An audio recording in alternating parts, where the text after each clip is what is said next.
A você que está nos assistindo agora, que a paz suave do meigo Jesus alcance o seu coração. Onde você estiver, aqui no templo ou através das nossas plataformas digitais. Amém? Vamos inclinar nossa cabeça, fechar nossos olhos. Querido Deus e eterno Pai, nós estamos aqui na Tua casa, Pai, neste Teu dia de louvor e adoração. Eu te peço, Senhor, que o Senhor utilize esse instrumento velho, tão carcomido pelas lutas da vida, mas que eu possa, Pai, ser um instrumento da Tua palavra, no nome de Jesus. Amém. Queridos, eu já preguei muito na minha vida, por muitos lugares, por esse país. Mas sempre que eu venho aqui, especificamente aqui, nessa igreja, eu sinto uma emoção muito forte no meu coração. Aqui é meu lar. Amém? Eu olho aqui e vejo rostos queridos, amados, que eu aprendi a querer bem ao longo da minha vida. Essa igreja mudou o meu destino. Aqui eu não vim contar meu testemunho, mas sempre que eu vim aqui eu me lembro da primeira vez que eu entrei aqui nesta igreja. Eu não entrei aqui nesta igreja de uma forma comum. Eu vinha porque eu tinha uma agenda de pregação nos domingos à noite. E a minha filha me convenceu de que no sábado, ela sempre gostou da igreja adventista, ela gostaria de vir e eu ficaria mais livre para poder ir pregar nas outras igrejas sem a família. Eu vim, me sentei lá atrás, cheio da arrogância da minha teologia, cheio do meu preconceito próprio de professor de ética cristã num curso de teologia.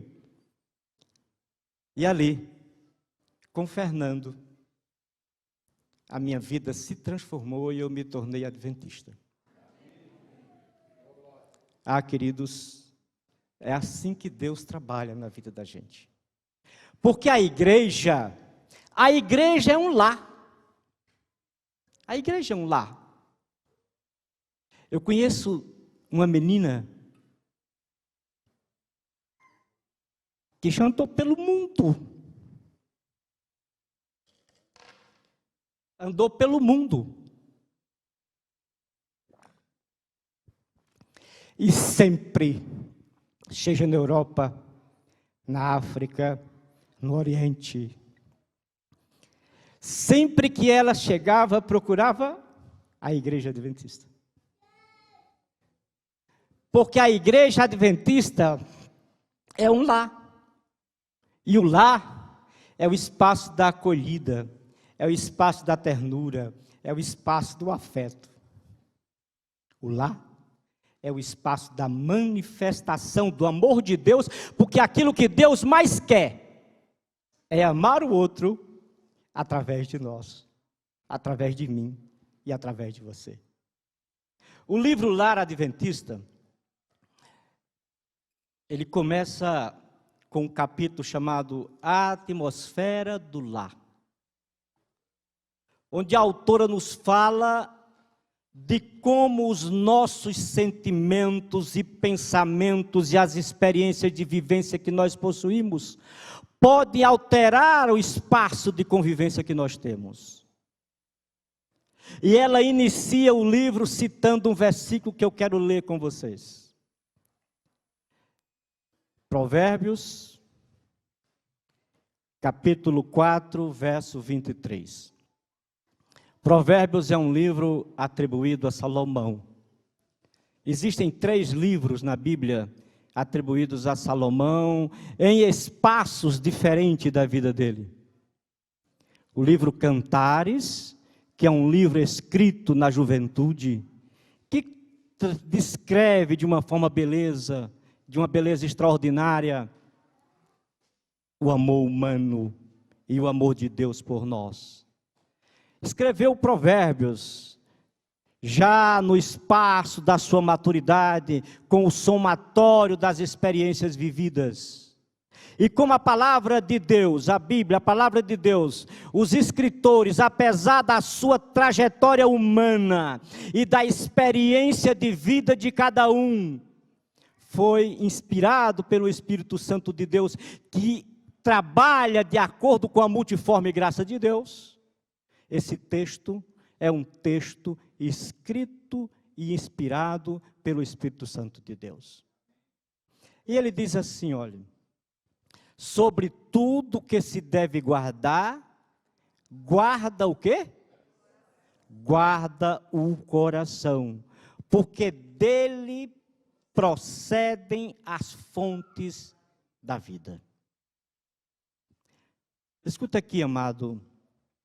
Sempre que a Bíblia fala em coração, a Bíblia não está falando do órgão anatômico que é propulsor do sangue para nós mantermos a vida. Sempre que a Bíblia fala em coração, a Bíblia está falando em sentimento. A Bíblia está falando no conjunto de sentimentos que compõem o nosso ser. A Bíblia muitas vezes está falando da nossa alma. E ele diz aqui no texto, sobre tudo que se deve guardar. Guardar significa cuidar. Por que que o autor nos recomenda que no espaço da nossa convivência doméstica, nós temos que guardar o nosso coração? Queridos, os sentimentos, eles se compõem na trajetória da vida de aspectos muito específicos. Eles são gerados muitas vezes dos nossos impulsos. Quando eles são gerados dos nossos impulsos, eles se materializam no nosso agir, muitas vezes em circunstâncias desagradáveis, que não ajudam na nossa convivência. Mas também os nossos sentimentos podem ser a somatória daquilo que eu cultivo na vida. As coisas que eu leio, as coisas que eu vejo, os assuntos sobre os quais eu converso, os sonhos que tenho, a comunhão que tenho com Deus. Quando os sentimentos se compõem desses elementos, aí nós temos formado dentro do nosso coração as virtudes. E essas virtudes são elas que ajudam a nós crescermos espiritualmente e na convivência com o outro. Eu tive a felicidade e o privilégio de morar boa parte da minha vida na Amazônia. Morei muitos anos no Amapá, terra de muitos rios, de muitas águas, de muitas florestas. E eu aprendi com a natureza, porque Deus fala através dos elementos da natureza. Muitas lições que eu gosto de retransmitir quando eu estou no púlpito. A minha esposa sempre me disse isso e me diz ainda hoje: você não é um pregador, você é um contador de histórias. Você é um poeta de cordel que conta histórias. E eu me lembro que uma das coisas que sempre me encantava era ver as águas. Lá no Amapá tem um rio chamado Rio, tem muitos rios, imensos, mas tem um rio muito especial chamado Rio Matapi. Um rio que é navegável. Você viaja semanas no rio.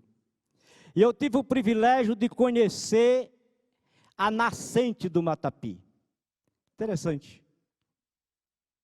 Você atravessa assim a nascente. Poucas águas, E depois ela vai descendo através das montanhas, através dos campos. E quando ela deságua no Amazonas, é um rio caudaloso. Primeira lição que eu tiro da minha vida: a água, o rio, sempre chega aos seus objetivos, porque ela consegue contornar os obstáculos. Porque ela consegue se alimentar dos pequenos veios e dos pequenos igapós e dos pequenos igarapés que vai passando no seu caminho. Mesmo assim somos nós, queridos. Nós precisamos nos alimentar das pequenas coisas da vida. São as pequenas coisas que muitas vezes nós não damos a devida importância na convivência, que são capazes de construir um lar e uma convivência feliz. Uma convivência de amor. Ah, querido, quando eu cheguei no Amapá, eu lembro que nós vivíamos um período muito farto, que era o período do garimpo. Havia ouro nas montanhas do Lourenço e nas montanhas do Cassiporé. E eu me lembro que eu gostava, perto de onde eu tinha o meu consultório, a rua que eu tinha o consultório, tinha muitos locais que eram pontos de compra de ouro. Vocês já viram o ouro bruto quando ele sai lá do garimpo? Pedregulhos. Pedregulhos pretos e escuros. E aí você pega aquele pedregulho preto e escuro, mistura com um pouco de mercúrio e coloca dentro de um cadinho, um crisol. E você vai com um maçarico até que aquilo atinja uma temperatura de quase 1000 graus. Toda a parte que não é pura, que não é ouro, sai destilada com o mercúrio e de repente aquela pepita fica brilhante. E você identificou que aquilo é ouro. Mesmo assim é a nossa vida. São as intempéries da vida, são as provações e as lutas da vida, são as dificuldades que nós passamos no dia a dia da nossa vida, principalmente na convivência familiar, que nos purifica, que nos burila e nos faz um ouro puro do Senhor. E uma vez eu perguntei para um desses comerciantes: e a prata, como é que faz a prata? A prata, quando você coloca ela para ser purificada, você sabe que saiu todo o excesso e que a prata é pura, quando você consegue olhar e se ver naquela pepita. Mesmo assim, queridos, é a nossa vida cristã. A nossa vida cristã, ela vai ser cada vez mais completa quando eu olhar para este livro e eu olhar para Jesus e eu conseguir me enxergar nele.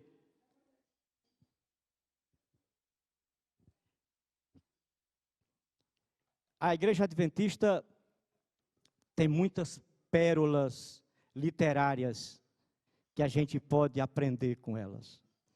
Tem 2 livros especificamente que marcaram minha infância. Não vou dizer minha idade, mas os mais antigos aqui conhecem o livro Pérolas Esparsas, da Casa Publicadora Brasileira, e Colunas do Caráter. No livro Coluna do Caráter tem uma parte muito interessante, quando ele fala do caráter determinando as contingências de nossa vida. Ele diz assim: uma boa atitude cultivada se transforma num hábito. Esse hábito vai se transformar numa virtude. A virtude constrói o teu caráter e o teu caráter vai construir a tua vida. É na convivência diária que a gente vai construindo, passo a passo, o edifício silencioso do nosso encontro com Jesus naquele dia. Queridos, eu imagino o primeiro dia em que Deus fez o primeiro casamento. Aquela era uma manhã extraordinária. O sol do Gênesis conseguia aquecer as árvores. O orvalho daquela primeira manhã brilhava como pérolas. E ali,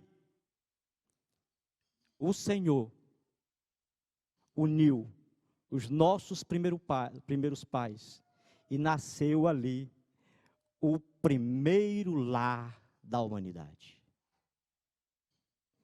E não precisa, e não adianta os estudiosos virem falar que é mitologia. Fustel de Coulanges foi um grande estudioso das instituições jurídicas do século XIX. Ele escreveu um livro que é um clássico do direito, chamado A Cidade Antiga. Neste livro, ele fala das raízes indo-europeias do direito. Quando eu fui professor da Faculdade de Direito, eu sempre indicava esse livro para os meus alunos.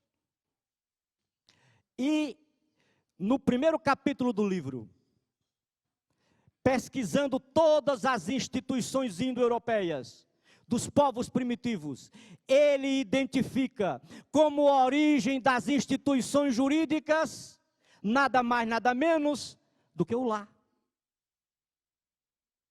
Porque foi em torno dos lares, que eram nada mais, nada menos do que o fogo sagrado que as famílias cultivavam, que as pessoas iam se reunindo e mantendo a unidade, e ali nasceram as instituições jurídicas do casamento, da herança, do processo. Portanto, a nossa origem e o nosso desafio é a gente, nesse tempo de tantas tragédias e de tantos contravalores, construir lares que sejam agradáveis e aonde Jesus possa morar. Esse é o nosso grande desafio. A irmã White fala no livro Lar Adventista que o lar é a primeira escola. O lar é a primeira escola. E sabe como é que a gente ensina a forma mais precisa e mais objetiva e mais segura que existe de ensinar? É através do exemplo. Os filhos aprendem através do exemplo dos pais. Há muitos anos atrás eu ouvi uma história que eu transformei num cordel. Uma história que fala de uma relação familiar que diz assim: naquela casa, à noite, ninguém dormiu. Coração em brasa, com lágrimas que ninguém viu. O vovô estava pesando, era trabalho demais, e na família ademais estavam todos trabalhando. Só o netinho estudava. E durante todo o dia, era o vovô que ficava naquela casa vazia. Não havia solução, o vovô era um peso. Simbolizava o desprezo naquela pobre mansão. Já estava decidido quando a mamãe falou: o problema se acabou, o vovô vai para o asilo. Só o netinho sofria. A sua dor escondida e sua lágrima sofrida, naquele lá, ninguém via. O sol agora raiava. Lá fora, a Kombi do asilo já chegava sem sigilo e na frente estacionava. Hora de muita tristeza. Fazia frio e chovia. Pois até a natureza escondia sua beleza e nesta hora sofria. Tropeçante, vem o vovô. Nas mãos a bolsa e um edredom. Andava naquele chão que tantos anos pisou. Vovô, grita o netinho querido, com uma tesoura na mão, segurando o corrimão atrás da porta escondido. O vovô parou, olhou, os olhos cheios de água, na alma não tinha mágoa, no peito um bolo de dor. Vovô, me dê seu edredom. O Senhor pode me entregar? E com a tesoura na mão, o edredom quis rasgar.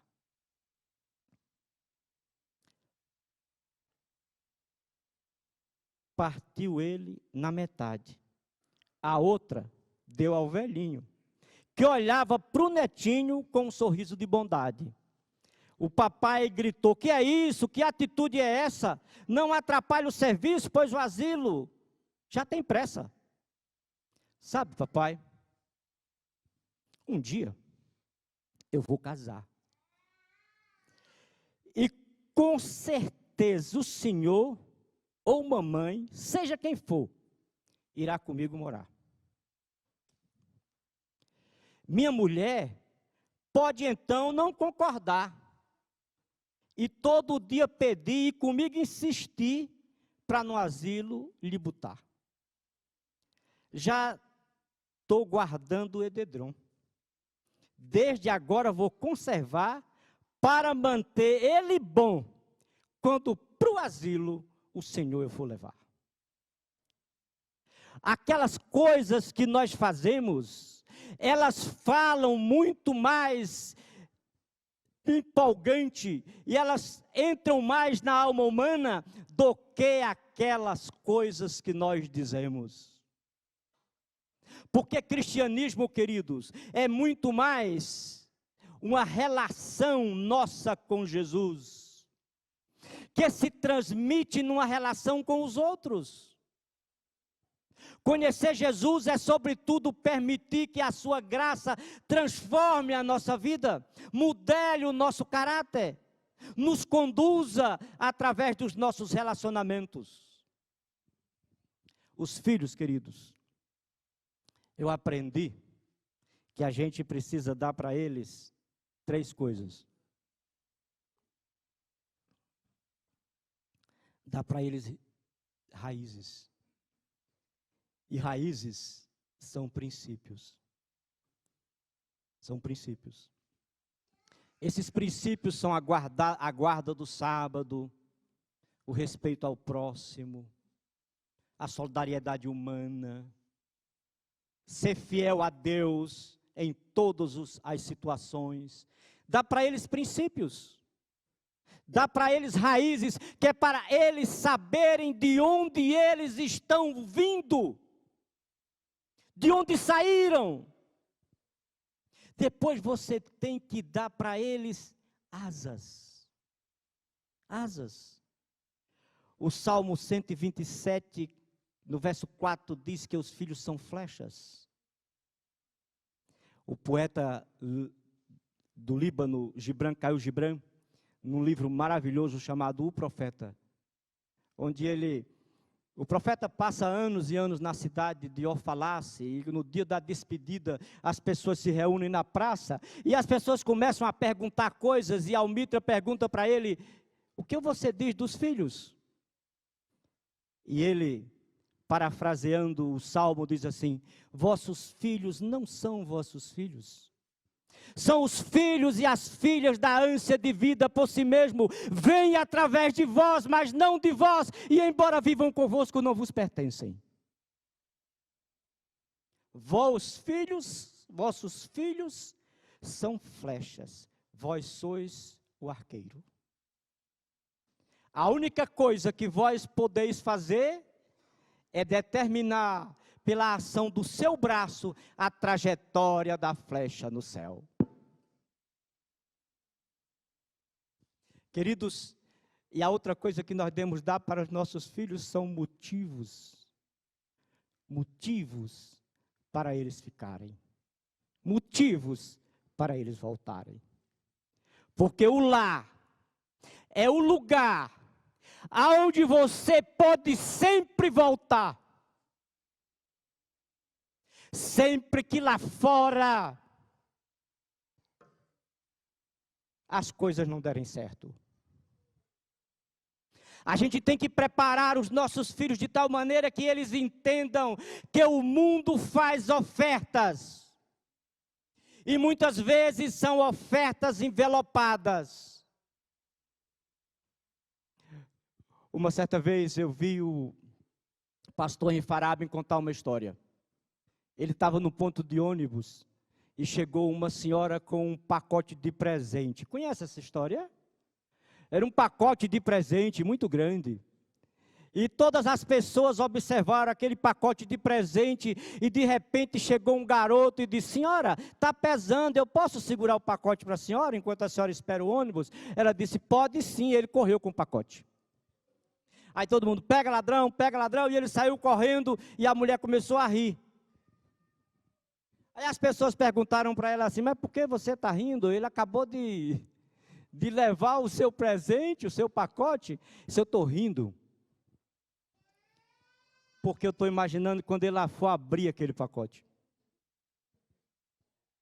Eu moro sozinha, e a única companhia que eu tinha durante muito tempo foi um cachorro, muito bonito, e o cachorro morreu. E eu peguei o cachorro e botei dentro dessa caixa. E para as pessoas não saberem o que tinha dentro, eu fiz esse papel aí de presente, porque eu ia pegar o ônibus até o fim da linha e jogar na lixeira. Quando ele abrir esse presente, a única coisa que ele vai encontrar aí dentro é um cachorro morto.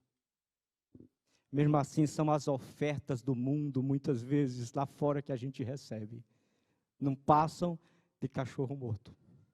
Porque lá fora o mundo muitas vezes oferece, mas a gente não deve esquecer que o mundo também bate.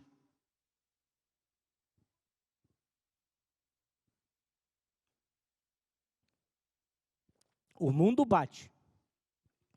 E o lar precisa ser o lugar onde as batidas do mundo sejam saradas. Por isso que tem uma canção de Fernando Iglesias que diz assim: lá são pessoas unidas, onde na terra Deus vem para morar. Lá é perdão e harmonia, onde o choro não vem para ficar. Lá são pessoas, lá não é um lugar. Lá são pessoas, queridos. Nesta minha vida, nesse meu ministério, já vi muita mansão, muita casa rica, que não eram lá. E já vi muito casebre, muitos lares, muitas vezes improvisados na beira da estrada, que eram lá. Porque lá são pessoas. Eu não esqueço nunca de uma conversa que uma vez eu tive. Era ela, linda. Eu olhava para mim e dizia: pastor, eu tenho tudo. Tudo. Na minha casa eu tenho 4 carros. Um para mim, outro para meu marido, outro para os meus filhos e um para quando as pessoas que vêm visitar a gente. Meu marido mora num avião. Trabalha num grande banco. Nós não sentimos falta de nada. Mas outro dia, eu estava em Búzios. Conhece Búzios? Só quem vai para lá. Eu estava em Búzios e eu entrava na água. E a minha vontade era de entrar e não sair dali. Eu ia entrar e deixar que as águas me levassem, porque a vida não tem mais sentido. Quando tomei o primeiro gole de água salgada, eu me lembrei que eu estou grávida. E por isso eu saí da água. Queridos, ela era linda, mas a beleza não traz paz. Ela era rica, não traz paz a riqueza. Ela tinha uma boa colocação, uma carreira de sucesso. Também não traz paz, queridos. Nós temos um vazio no coração. O ser humano tem um vazio no coração. No livro Confissões de Agostinho de Hipona, ele começa o livro dizendo que o homem tem um vazio profundo no coração, que esse é o lugar de Deus, porque só Deus preenche o vazio do homem. Naquela mesma semana, eu fui à periferia de Macapá. Fui visitar um irmão chamado João Marques, quase 80 anos. Hoje já espera a volta do Senhor. Morava numa casa na periferia. Hoje o bairro cresceu, mas na época fazia aquelas gambiarras para poder puxar a energia para o poste, do poste para casa. Vivia praticamente sozinho, os irmãos que cuidavam, os irmãos da igreja. Tinha uma tosse que ele não conseguia se libertar dela. Era uma casa feita com tabico de açaí. E o móvel mais confortável era um pedaço de castanheira que ficava assim na entrada. E a gente sentado e olhando aquela noite, aquele entardecer, ele dizia assim: olha, pastor, tem noite que eu sento aqui e eu canto os hinos do inário, e eu sinto uma paz e uma felicidade tão grande, que eu sou capaz de dizer que no mundo não tem ninguém mais feliz que eu. Naquela tarde, eu saí meditando sobre as tragédias do cotidiano. Como é tão simples se colocar na presença de Deus e torná-lo o condutor de nossa vida. Fazer com que Ele conduza nossos sonhos, nossos propósitos. E Ele só pede algo que é fundamental para nós. Ele nos pede que nós amemos. Amemos. Queridos, o amor é o dom supremo. 2 Coríntios, no capítulo 13, o verso 4, até o verso 8, eu costumo ler esses versículos quando celebro casamento. Esse dá uma definição bem precisa do que é o amor. O verso 4 diz assim: é paciente, paciente. Paciente é longanimidade, significa ser tolerante com os erros dos outros. O amor é benigno, benignidade significa gentileza, ser cortês, tratar bem. Não tem ciúmes, não é arrogante. No verso 5 diz que não se ressente, que não é interesseiro. O verso 7 diz que tudo sofre, tudo crê, tudo suporta. E o verso 8 diz que o amor jamais... Sabe por que o amor jamais acaba, queridos? É porque muitas vezes, e aí eu volto ao começo da minha pregação, é que muitas vezes nós confundimos o amor com sentimento. E o amor não é um sentimento. O amor é um princípio. E ele se materializa através de uma decisão que você toma. Você decide amar. Eu decidi que vou amar você. Não importa o que a vida possa fazer com você.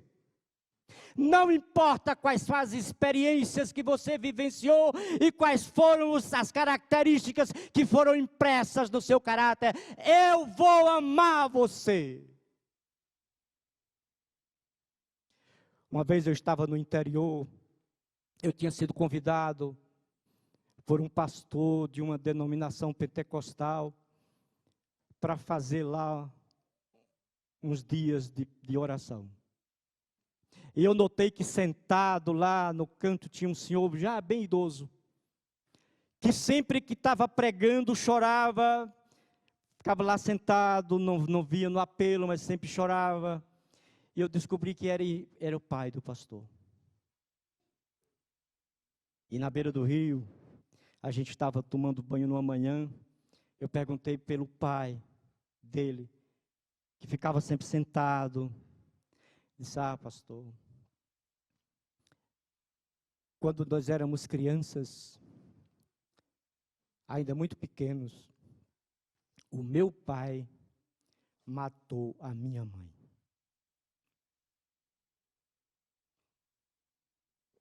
Nós nos criamos assim, pelas casas dos outros.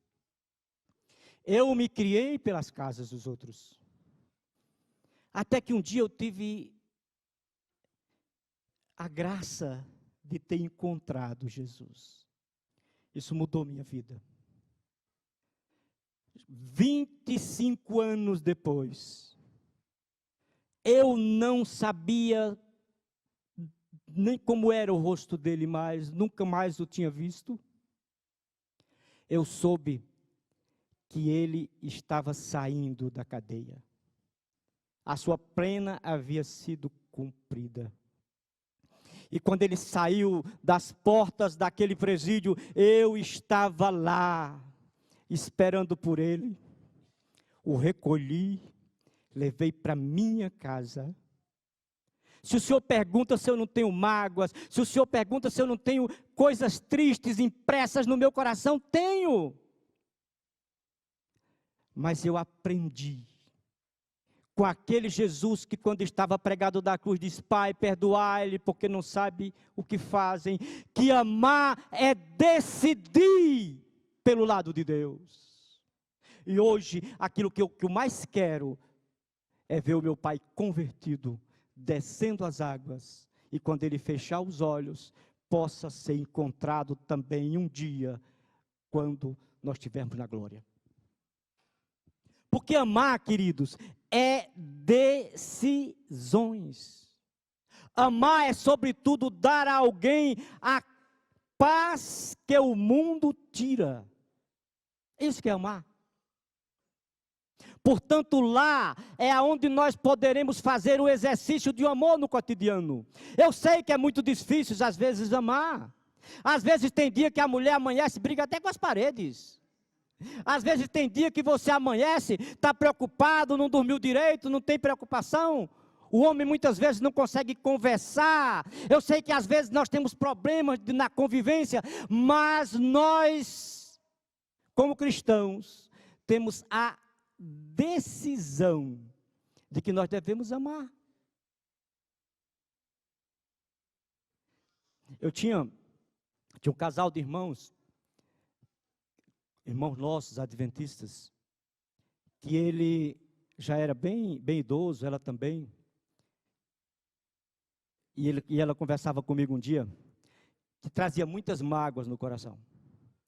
Eu senti isso por causa do pequeno grupo. Sabe o pequeno grupo, que às vezes você diz uma coisa, o outro puxa na Bíblia, vai procurar justamente aqueles textos que choca, e ela me contou, abriu o coração para mim, que o marido dela casou com ela muito jovem, podou os seus sonhos, sempre a tratou mal. E um dia, nós estávamos fazendo uma campanha de oração. E nessa noite, eu pregava sobre o perdão. E quando terminou o culto, nós fizemos um apelo para perdoar. E ele veio lá na frente e perdoou. E pediu perdão. Tempos depois ele faleceu. E ela conversava comigo, ela dizia: olha, irmão, naquele dia, quando ele foi ali para frente, e que pediu perdão, e que nós estávamos aquela semana toda de oração, foi como se pedaços caíssem do meu coração, foi como se rochas de amargura fossem se partindo, e o meu coração, daquele dia em diante, passou a vê-lo com outro olhar. Passei a amá-lo muito mais, cuidar dele, ter por ele uma ternura que eu nunca havia tido antes. Porque a ternura começa quando você decide, através do amor, perdoar o outro. Quando você decide colocar em primeiro lugar na sua vida o amor de Deus, porque Deus quer amar o outro através de você. Eu sei que é difícil, não é fácil, por causa da nossa natureza pecaminosa. Mas, quando nós nos entregamos a Jesus, e nós permitimos que Jesus trabalhe na nossa vida, Ele vai imprimindo as mudanças necessárias para que eu possa ter a experiência do reino da graça aqui e agora. Que eu possa saborear o reino da graça. Não se angustie, não conheço a sua vida, não se angustie se você tem problemas familiares. Não se angustie se tem filhos que estão fora da igreja. Não se angustie se muitas vezes o marido não está acompanhando você ou a esposa. Não se angustie. Ore. Porque é a graça de Deus que faz esse trabalho. Uma vez uma pessoa conversava comigo, um advogado. Ele dizia para mim assim: olha, eu não entendo. Meu pai e a minha mãe nunca entenderam. Porque eu com 23 anos de idade, eu já era advogado. Eu já tinha também, concomitantemente, terminado o curso de teologia e era pastor batista. Já era casado, já tinha um bebê. E o meu irmão, que era mais velho que eu 1 ano, que frequentou a mesma escola bíblica, que tinham os mesmos pais, que recebeu a mesma educação, estava viciado em droga, já tinha sido até preso algumas vezes, e havia parado de estudar. A minha mãe só orava. Mas até hoje também eu não entendo, e sei que eles também não entendem. Eu estou com 50 e poucos anos, continuo no meu exercício de advocacia, meus filhos já estão grandes, mas estou afastado da igreja. Entreguei a minha credencial de pastor para me dedicar à advocacia. E o meu irmão, numa bela noitada de festa, chegou em casa, decidiu voltar para a igreja, resolveu estudar enfermagem, estudou enfermagem, se formou e hoje é missionário na África. Não se angustie, é a graça de Deus que faz a mudança, que opera a transformação.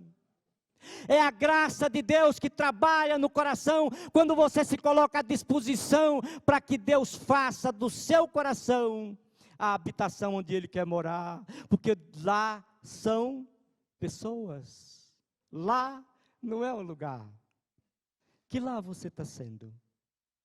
Como você está cultivando a sua vida? Que tipo de lar, que tipo de acolhida é a sua? Qual está sendo a sua ternura para com a convivência que você está tendo?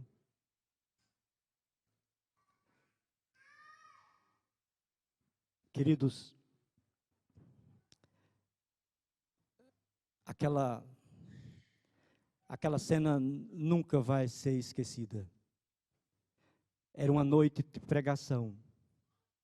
E quando foi feito o apelo, veio para frente um garoto, ainda bem jovem. E ele aceitou a Jesus e passou a participar das atividades da igreja. E o maior sonho dele era pregar. Mas ele queria pregar, e queria pregar com a roupa assim como aquela roupa do pastor. E de repente começaram a vir para a igreja também outras pessoas. A mãe veio, o pai veio os irmãos, de repente alguns amigos. E naquela noite, era a noite que ele iria pregar. Estava tudo certo, até um paletó estava sendo feito para ele.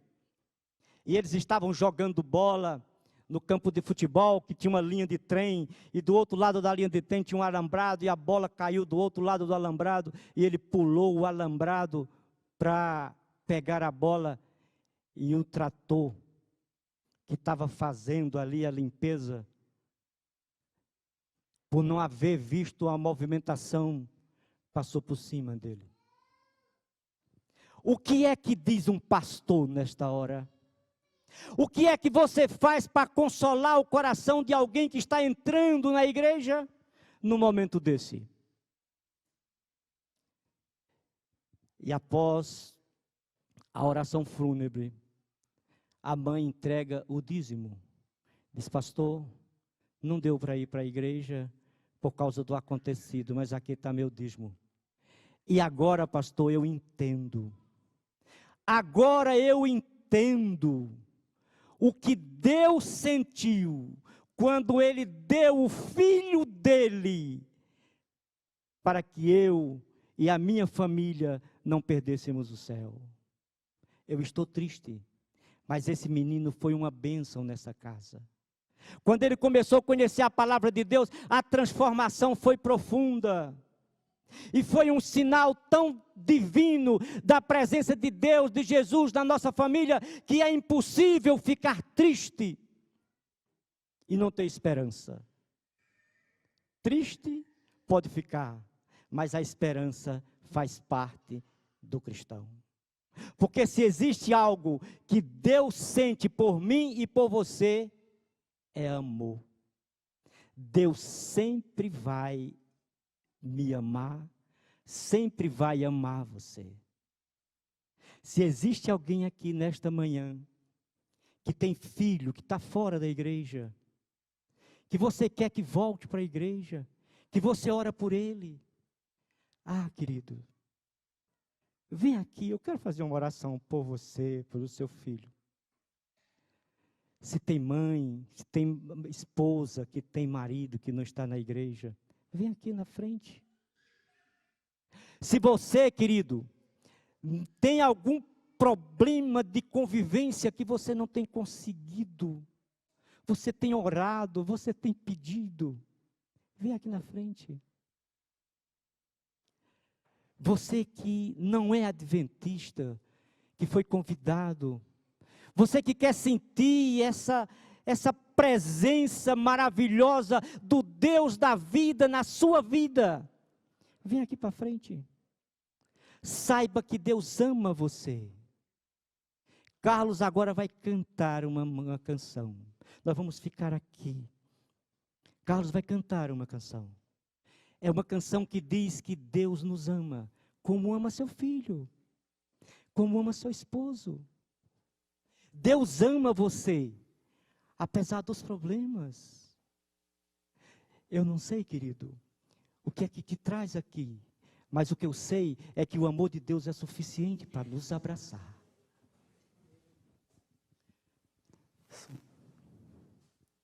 Vamos fechar os nossos olhos, inclinar nossa cabeça. Jesus está aqui. Não é emoção, é porque Ele falou na sua palavra. É a fé que nos diz que Ele está aqui. Está atento ao seu problema, ao seu coração.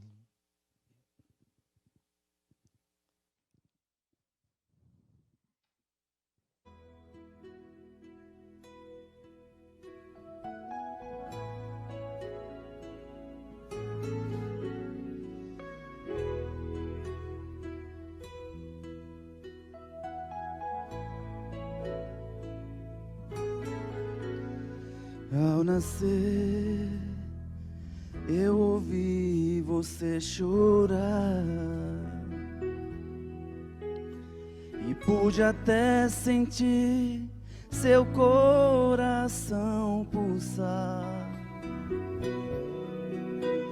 Ninguém me viu ali, mas eu te amei. E só vou pedir que ouça o que direi. Como criança eu pra sempre vou te amar. Porque o teu amor é imenso. Se o calor faltar, em mim vai encontrar. Oh, Pai amado. Quando a idade enfim chegar, não deixe de lembrar. Como criança eu pra sempre vou te amar. Pai querido, como pode nos amar?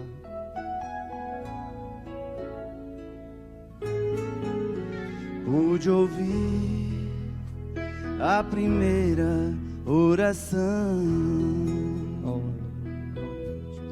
e as promessas sinceras que me fez.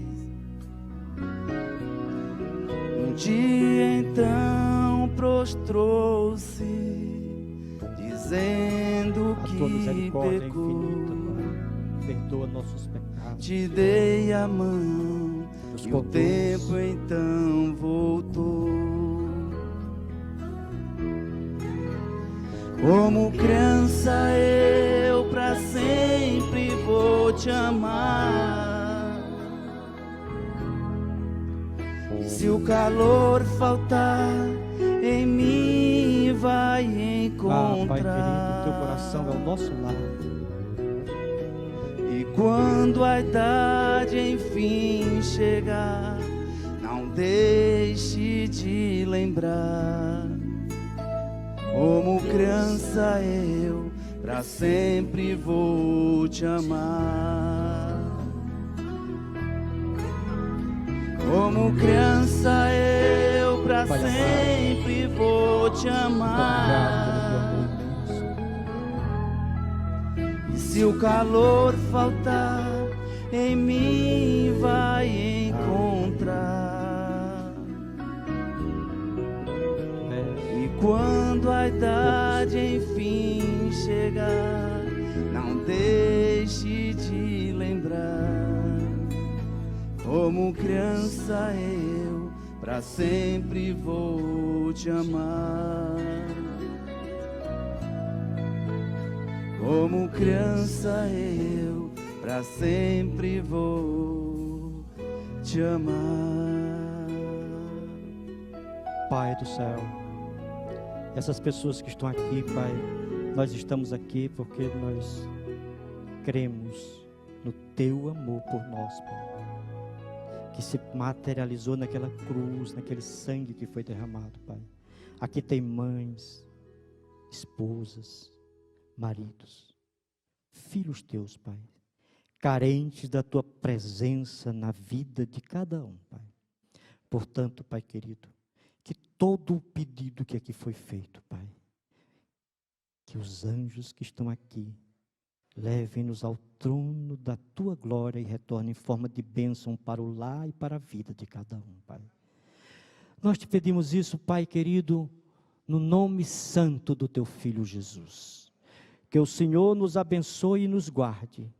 Faça resplandecer o Seu rosto sobre nós e tenha misericórdia de nós. Que o Senhor sobre nós incline a face e nos dê a paz. E que toda a igreja diga, graças a Deus.